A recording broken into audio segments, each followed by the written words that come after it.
Now read a second time, and I call the member for Barrera. Hear, hear. Thank you, Deputy Speaker. I rise to speak on the Universities Accord Opening of the Doors of Opportunity Bill 2026.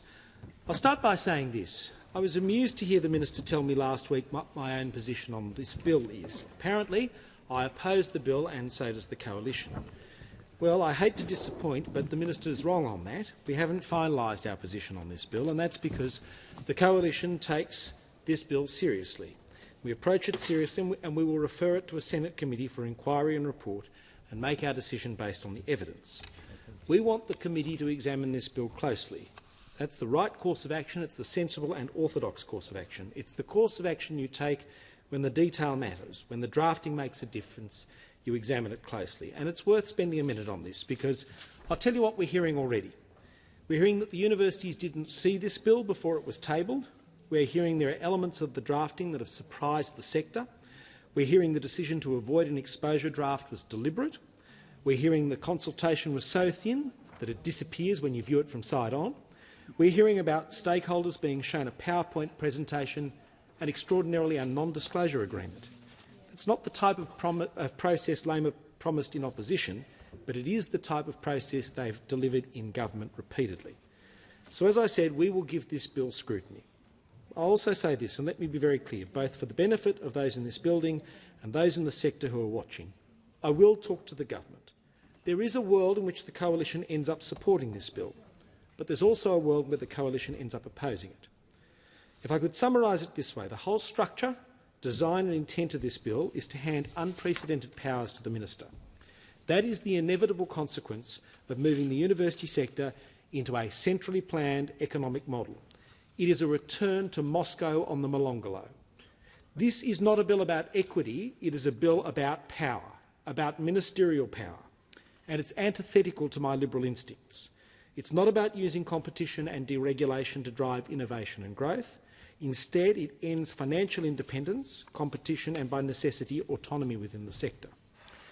But on the other hand, the message Vice-Chancellors and the university sector have sent so far is this is what they want. You do not want to have the freedom to compete. Those institutions do not want to have the freedom to compete, to attract the student pool that they want to attract, to run their institutions in the way they see fit. This will instead be in the hands of the current minister and any future minister.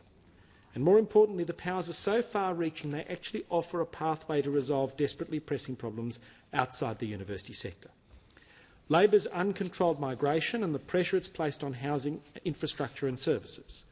The fracturing social cohesion that has its very roots in the university sector, insufficient support for private higher education, neglect and limited economic opportunities in the outer suburbs and regions. This bill gives a pathway to address all of these issues. If this bill comes to a vote in this chamber before the committee hands down its report, which I should indicate would not be my preference, we will not oppose it here. We will finalise our position based on the committee findings. Let me then turn to the bill itself. Apart from the fact that it has a terrible name and should have been called the Managed Growth Bill, what do we know about this? Well, it's a bill that does four basic things. First, it allows the Minister to determine the pool of Commonwealth-supported places, which will then be distributed by the ATEC. Second, it allows the Minister to determine the pool of international students, which will then be distributed by the ATEC. Third, it confers extensive powers on the Minister to allocate places directly, including to individual powers, to give binding directions to the ATEC and to impose conditions on universities and other higher education providers. And fourth, it establishes the needs-based funding system to support students from identified backgrounds in accordance with guidelines that are to be determined by the Minister. There's a common thread that links these 4 points. It's not the ATEC, it's not the student places, it's not opportunity or increased spending in the sector, it is the Minister. And that should be no surprise because despite the sales pitch about dollars and university places, this is a bill that is designed to centralise power over Australian universities in the hands of the Minister. In passing, it's worth briefly commenting on the sales pitch because it was all we heard about was the dollars of additional funding the Minister's announcing and additional university places he'll buy. The Minister said it in his second reading speech, an additional $3.6 billion over the decade and a further 230,000 university places. $3.6 billion. and 230,000 new university places. He said it in his press release. He said it in the media. But he didn't say that in the explanatory memorandum. On the very first page of the explanatory memorandum, the Minister tells us that the bill, quote, supports an additional investment of $2.5 billion by the Australian Government in the higher education funding system over the medium term and is expected to result in an extra 200,000 commencing domestic students at university over the next decade. In the financial impact statement of the EM, he went on to qualify that quote. Those measures were announced in the 2024-25 mid-year economic and fiscal outlook. The government will invest an additional $2.5 billion in net funding over 11 years from 2024-2025. It's an extraordinary discrepancy. Why the sudden jump from 2.5 to 3.6 billion? Where does the extra 1.1 billion come from? Where did they find the extra 30,000 places? Why is there a $1.1 billion discrepancy between the Minister's second reading speech and the explanatory memorandum he tabled on the very same day? It's not the first time the Minister has changed the figures he uses in announcements.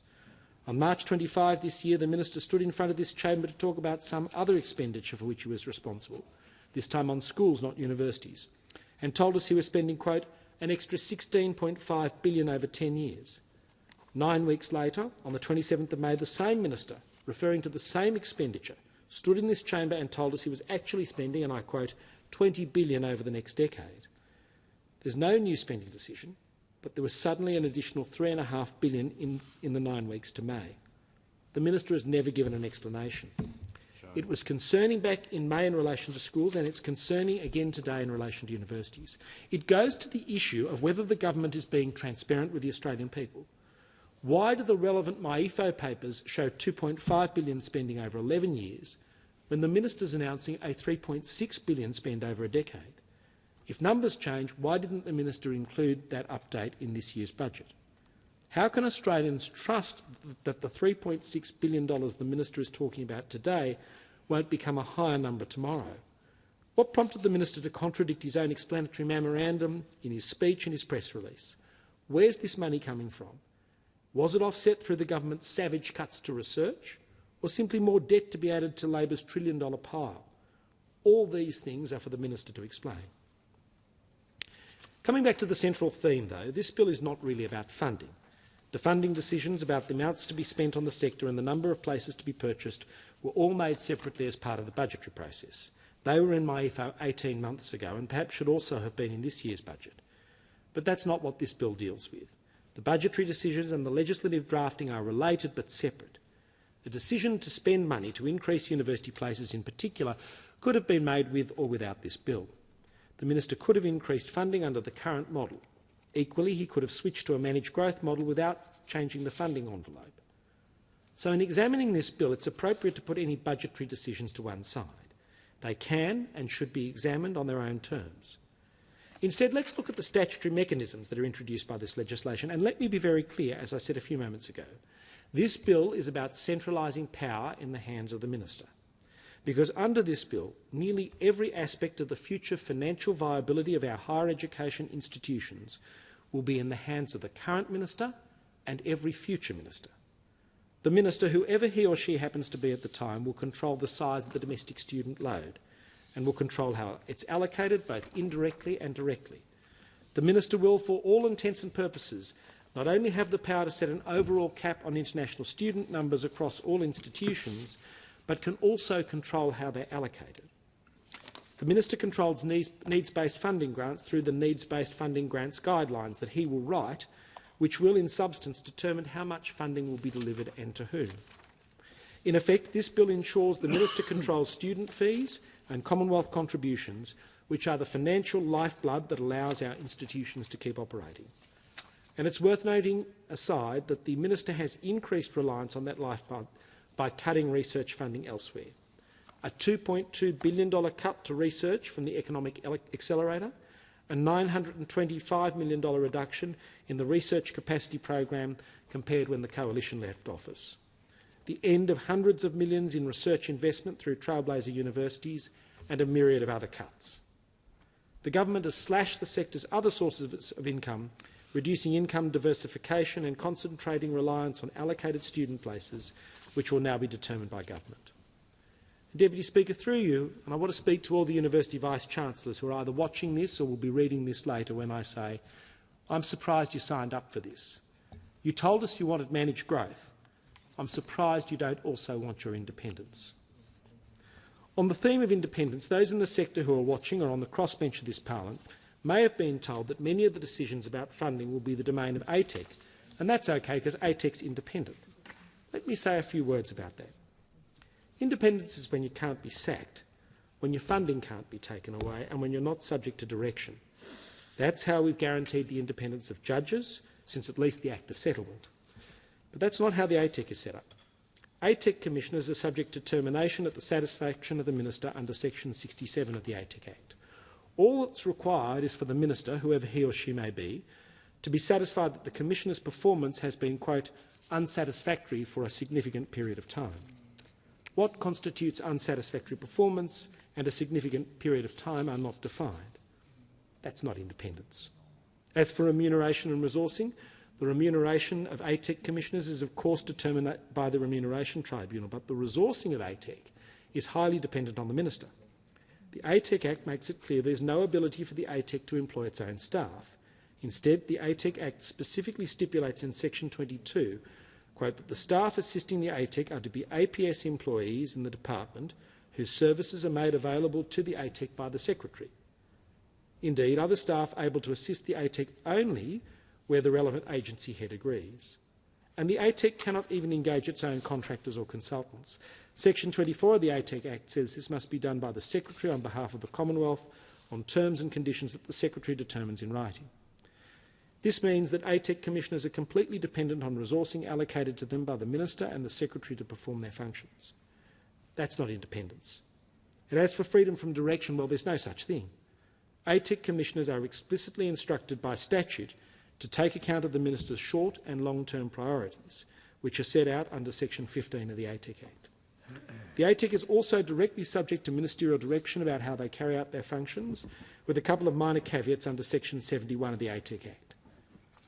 And just because those caveats turn out to be a little too constricting, just in case those caveats turn out to be a little too constricting, this bill introduces a new special power for the Minister to stipulate, quote, matters the ATEC must comply with in relation to the allocation of international students.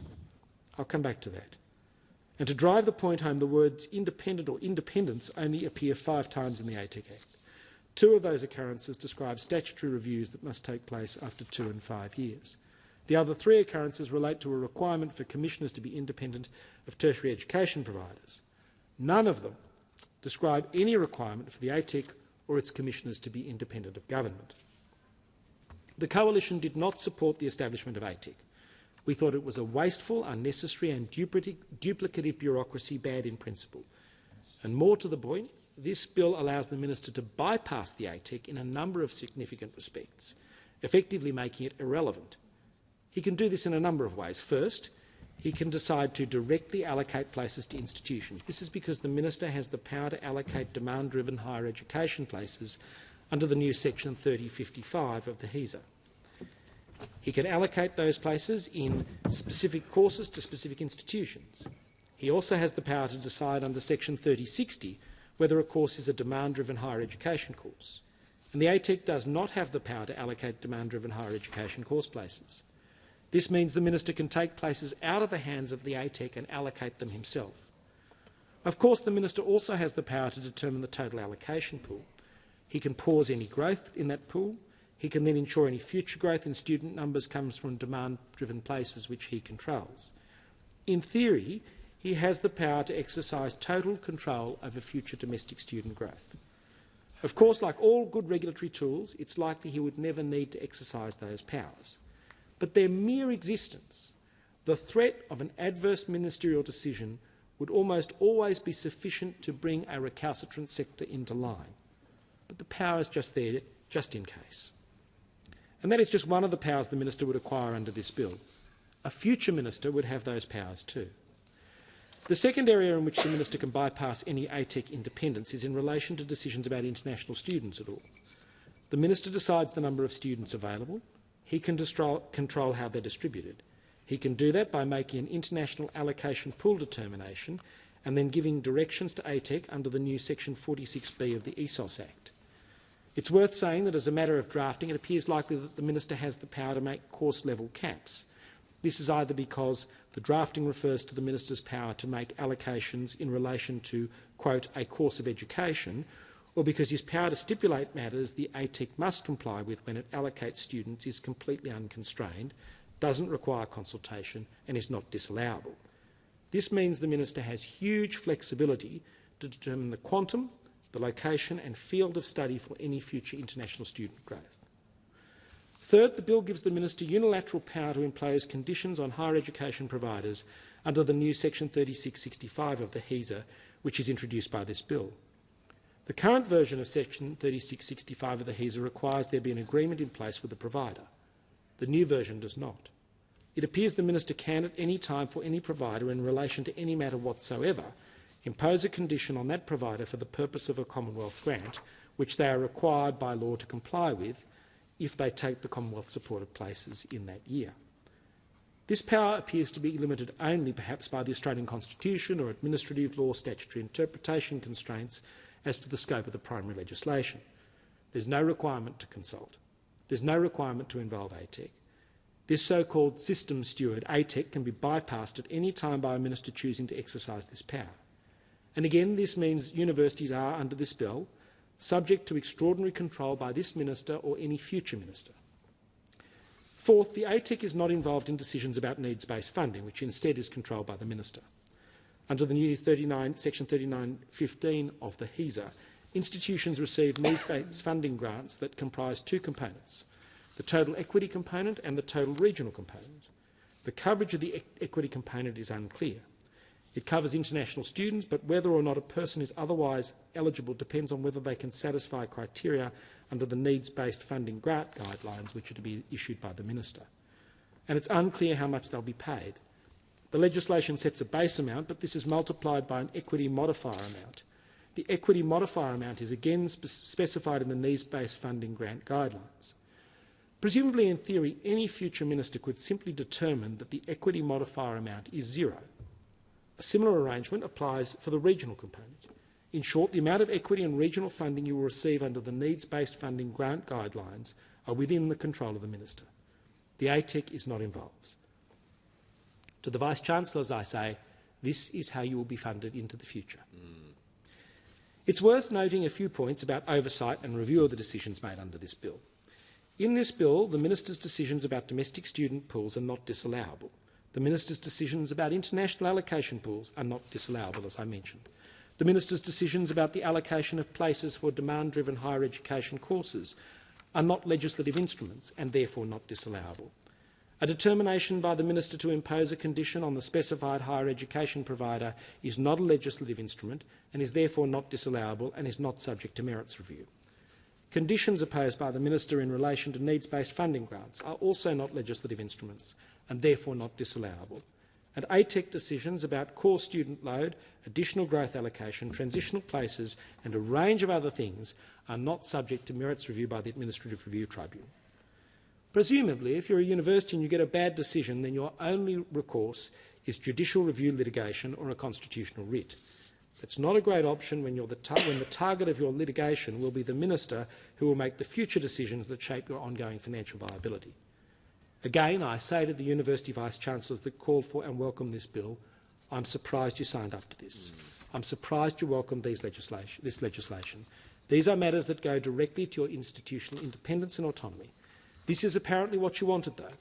And let me say this clearly, if it's not what you wanted, I do not think degradation of your independence and institutional autonomy can be fixed through piecemeal amendments.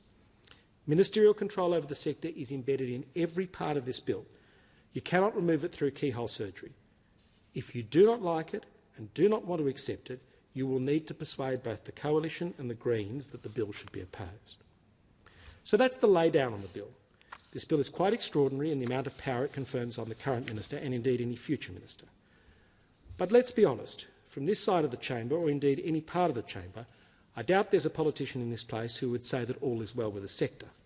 From concerns about quality to how universities are grappling with the challenges of artificial intelligence, the shocking failures in relation to anti-Semitism, the problems around international students and a general slide in rankings, the problems of our higher education providers are manifold. The suite of powers in this bill provides a pathway to fix many of them, and it provides a pathway to address some broader societal challenges as well. First, on migration. When I spoke at the Universities Australia conference earlier this year, I said this: Australia's migration program must be designed to restore our standard of living and protect our way of life. Our migration settings must be appropriately balanced against the capacity of our housing, our infrastructure and our other services. Currently, the pressure on infrastructure, services and housing, particularly in our cities, is being felt acutely across the board. International students make up the largest component of net overseas migration. In any attempt to address the norm, international students will play a part. I said very clearly I understand the value of international students to Australia. And I also said this: we will want to make changes to the settings around international students, but I want the sector to know that we want to work closely with you to develop those policies and announce them in due course. This bill provides a powerful pathway to bring down the norm. In effect, it transitions the international student temporary migration program from a capped to an uncapped system without needing to engage with the complexities of the Migration Act or the visa system. To get a student visa, you need a confirmation of enrolment. Unless a university is allocated international student places, they will not be able to issue that confirmation. Now, the ATEC must consult with public universities before making an international student allocation. It is not required to consult with private providers, and in any event, it must comply with the matters specified by the Minister. The Minister doesn't have to consult. In short, this is a powerful tool to bring down the norm in the way we've outlined. Second, on social cohesion. Blind Freddie could tell you that the universities have been one of the key sources of social destructive trends, particularly around anti-Semitism in the progressive left, but also in relation to the broader adherence to Australia and its values. In February this year, and I commend the Minister for saying this, he rightly called for schools to teach students that Australia is, quote, the best country in the world. You will never hear that in our universities. He said that Australian kids should be taught Australian values, which he defined as democracy, the rule of law, basic freedoms and a fair go. This bill would give a future minister the power to ensure that universities teach national pride and Australian values as defined by the minister as a funding condition for receiving a Commonwealth-supported place. This should not be controversial. It is what the minister should do, and it's what any coalition minister would do. The new condition-making power in section 3665 of HESA allows the minister to impose conditions unilaterally on providers. As a condition of being allocated Commonwealth-supported places, this power could be used to require a recalcitrant university or higher education provider to adopt the International Holocaust Remembrance Alliance definition of anti-Semitism. It could be used to require the teaching of Australian values as defined by the minister of the day, rather than a divisive progressive agenda. And the control that the minister can exert over international students could no doubt have the same effect indirectly, if not in name. And to any who object, I say, state your case. Why should our universities not teach pride in our country? Why should a minister not have the power to enforce that? Why would a responsible minister allocate international students that allowed Hizb ut-Tahrir and the socialist alternative to run encampments and take over the student representative councils? Why would we want to export our problems to the world by exposing international students to the worst aspects of woke ideology that have run amok on our campuses? My colleague and friend Senator Bridget McKenzie recently gave a speech where she outlined concerns about the state of the sector, concerns that I know are shared by many parents, many students and my coalition colleagues, about students spending years being grounded in woke ideology and even anti-Semitism, and those ideas being passed on to the broader society. This bill empowers the minister to turn back the tide. Third, on private higher education and sectoral reform. This bill allows the minister to prioritise growth, both for Commonwealth-supported places and international students, outside the public universities. It envisages Commonwealth-supported places going to private sector institutions for priority classes of courses. This is a new notion which replaces the much less flexible notion of a national priority that's in the existing legislation. New sections 3035 and 3040 of the HESA make clear that the minister can easily list a particular course as a priority for the specified non-Table A provider and thus open a gateway to CSPs. The pathway is much simpler and gives the Minister a much more granular level of control than is currently the case. The Minister simply needs to amend the Commonwealth Grant Scheme guidelines. For effective and efficient private providers who do the right thing, why should they not play a part in educating our future students? You never hear about the socialist alternative taking over the campus of a private provider. You never hear about them having a problem with anti-Semitism. You never hear about them teaching our students to be ashamed of Australia. Why shouldn't we take some of the taxpayer funding that goes to public universities and give it to much better private bodies? Fourth, on economic opportunities in the outer suburbs and regions. I'm sitting next to a former leader of the National Party at the table today. The suite of powers in this bill would allow a future minister to prioritise economic growth in these key areas by directing our student load and international cohort where it's needed, out of our CBDs and into the regions and the bush. This could be done by any of the following: giving directions to ATEC under Section 71 of the ATEC Act to prioritise student growth in those areas, determining that specified courses are not higher education courses in the hands of ATEC, but are instead demand-driven, allowing domestic places to be allocated directly by the Minister, or directing ATEC to prioritise the allocation of international students to outer suburban or regional campuses under the new 46B of the ESOS Act. This gives the future minister the ability to respond much more flexibly to the economic and future workforce needs of our vital regions in the suburbs and the bush. In short, the powerful tools in this bill provide a pathway for a future coalition government to respond to broad societal changes in the national interest. Let me again say to the Vice-Chancellors, is this what you really want? Those things aside, there are also clearly reasons to oppose this bill. This bill is not the way that we on this side of the chamber would approach university reform. We believe in competition and deregulation as formidable tools to drive innovation. That philosophy is not found anywhere in this bill. In fact, this bill ends competition between institutions, bringing them under the heel of the minister and his ATEC. I want to say a few words about that.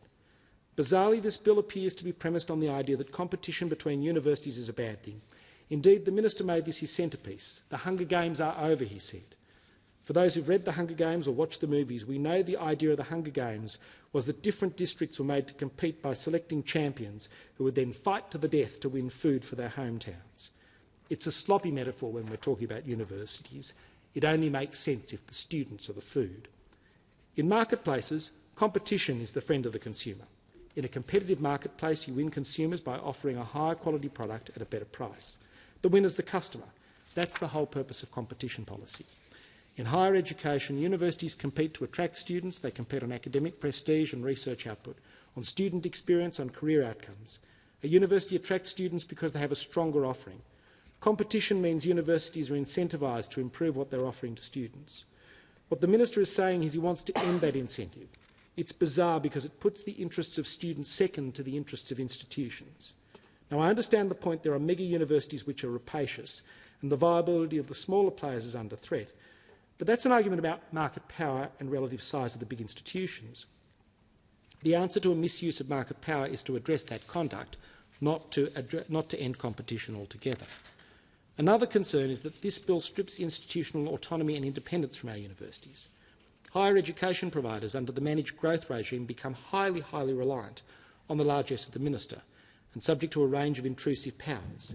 The billions of dollars in cuts to research funding limit the ability to rely on alternative sources of funding.